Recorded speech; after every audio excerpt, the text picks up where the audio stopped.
Good morning. My name is Emily Wu Trong, and I've been part of NAMI for the last 10 years.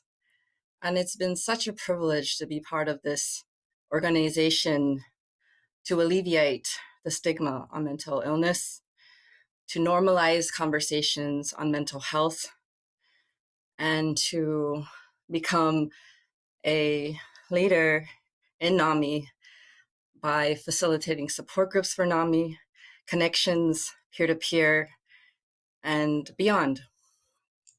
And this is my presentation, Finding Healing After Tragedy. Tragedy can be, death of a loved one, a mass shooting, just someone that you grieve and love, and, transforming pain into beauty, which is something that I've been working on myself. So here's my presentation. And one thing that I like to do as a coping skill is to see my baby picture. And so those are baby pictures of me when I was in Arkansas. I was born over there. And that's one of my first drawings when I was in El Dorado, Arkansas. I was the only Asian kid in my class of Black and white students. And I lived in Arkansas for like 7 years. And it was a good experience with my family and the community.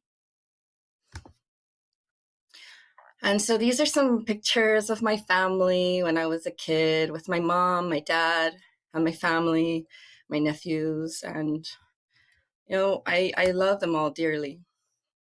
That's when I got married almost 12 years ago.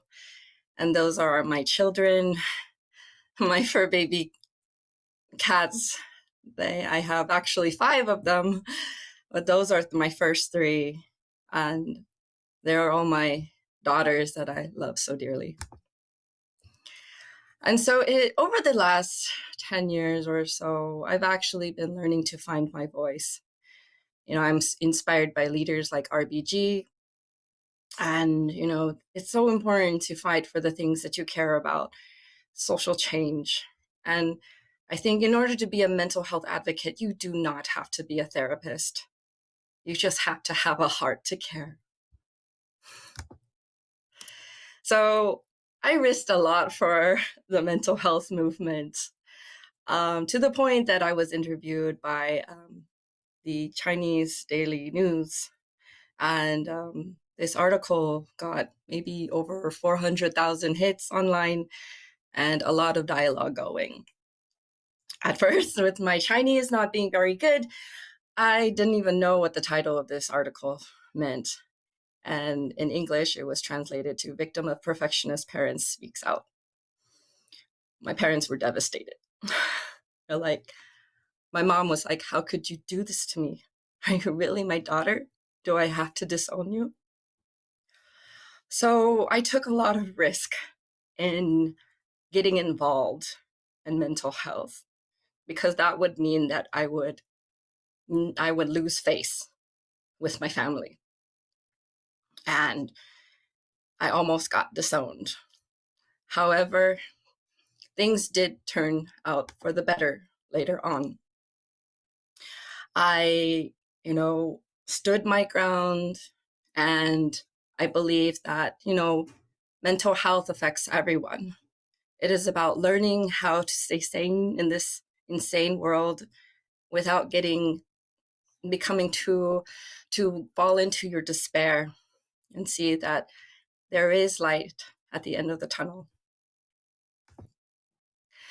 I've been known as Lady in Green for my passion to talk about mental health awareness with art, colorful creativity, and because everyone knows that pink is the color for breast cancer, but no one knows that lime green is the color for mental health awareness. So that's why I wear these colors, these bright colors. And, here's my a butterfly that my sister gave me. And I have like my eye makeup is green. This ribbon is green. And so I use creative ways to spread awareness.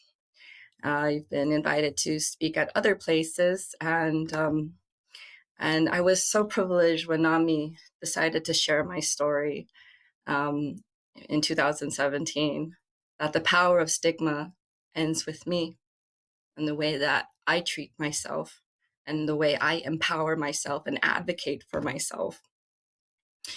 Advocating for myself was very hard growing up. I didn't know how, I didn't even understand the word advocacy. What is this word? I went to a parent education class to learn, and the instructor shared a little story of her interaction with her daughter. And she said, "Why are you talking back?" And her daughter replied, "I'm advocating for myself." And when she shared that story, it struck me. Wow, advocating for myself.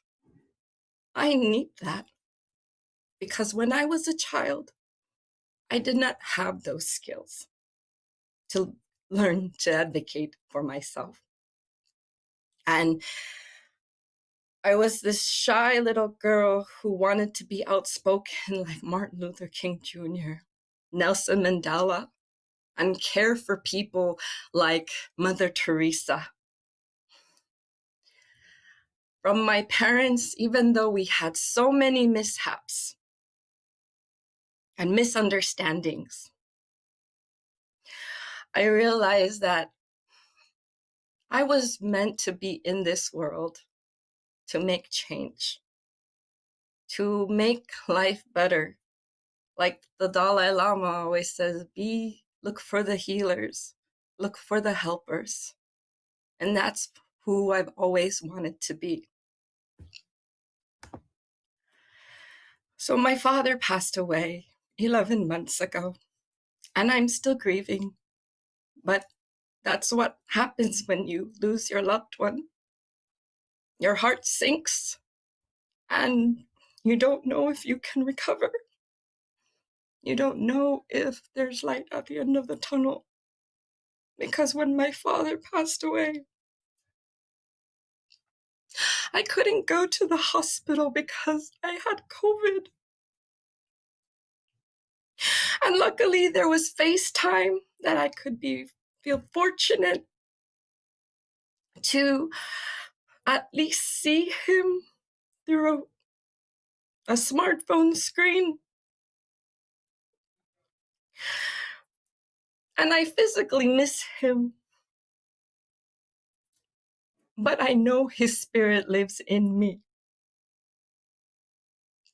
And I love him dearly. So the memorial site had asked me, would you like these flowers? We're not going to do anything with them.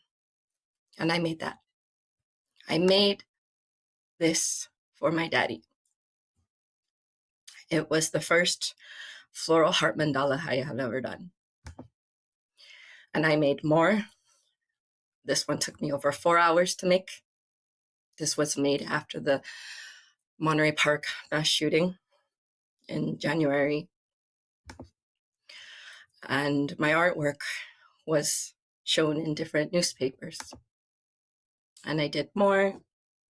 And I met other friends in the community who were also grieving the death of their loved ones.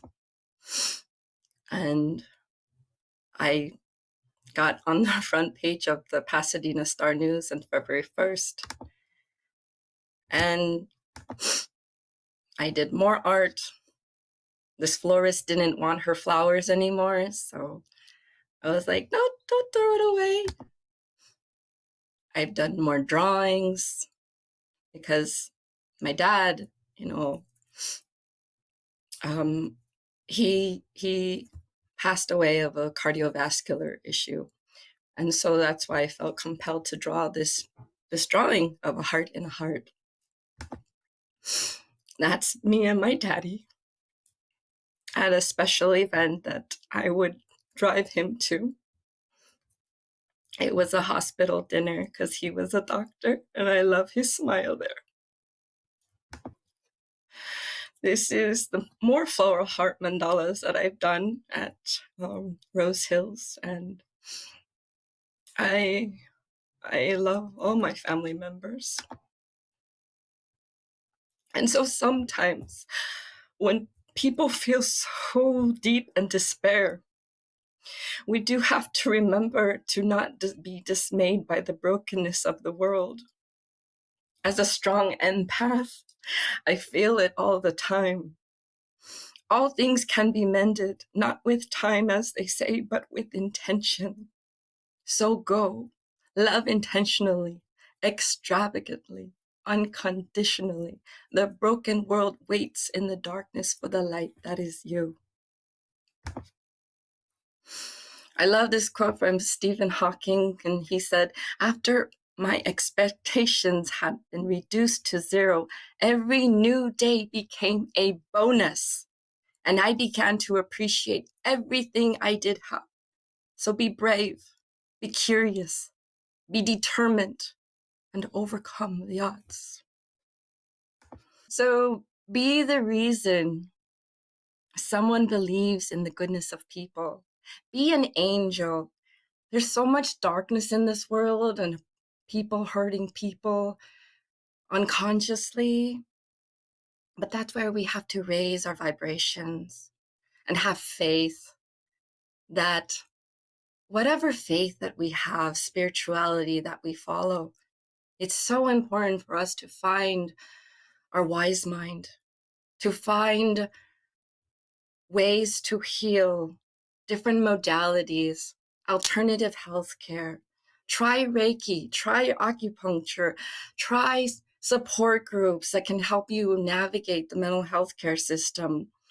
Go to NAMI, go out to the park, go feel the breeze on your face, go listen to the birds singing. And just, because one thing that I love to do is dance and sing as if no one is watching, because it's so empowering to just love who you are. And it takes time. It surely took time for me. And so it's so important for us to be aware of our energy level, and compassion fatigue and burnout are so real. So don't, if you don't want your smartphone going on low battery, then why would you let yourself run on one? So as RBG, this is this t-shirt that I bought, and it says, take naps, but stay woke. I facilitate support groups for NAMI Glendale, and I just love NAMI because NAMI has done so much for me. I found really good friends through NAMI and been able to be in spaces with other peers and other individuals living with emotional struggles. No, they're not alone, and we've never been alone. Never. And so this is my contact information if you ever want to get a hold of me. And, life sometimes feels so dark and you don't know if there's hope at the end of the tunnel, that light. But hold on to gratitude. Take the good with the bad. Not every day everything's going to be perfect. We're all works in progress. So go easy on yourself. Don't be so hard on yourself like the world is.